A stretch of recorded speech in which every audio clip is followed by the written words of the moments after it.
વિશ્વ વૃદ્ધ દુર્વ્યવહાર જાગૃતિ દિવસ અંતર્ગત ભરૂચ ડીએલએસએ દ્વારા કસક વડીલોના ઘર ખાતે એક વિશેષ જાગૃતિ કાર્યક્રમનું આયોજન કરાયું હતું, જેનો મુખ્ય હેતુ વૃદ્ધો સામે થતા શોષણ અને અન્યાય સામે સમાજમાં જાગૃતિ લાવી તેમને કાનૂની રીતે રક્ષણ આપવાનો છે।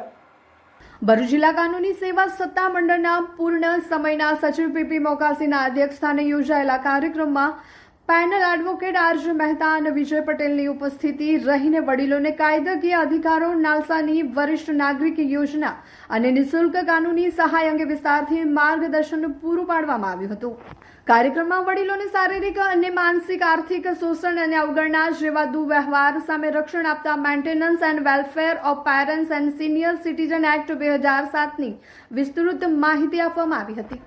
નાલસા legal services to senior citizen scheme 2016ની જાણકારી અપાઈ હતી। ડીએલએસએ દ્વારા વૃદ્ધોને મફત કાનૂની સહાય અને માર્ગદર્શન આપવામાં આવતું હોવાની વિગતે સમજ અપાઈ હતી।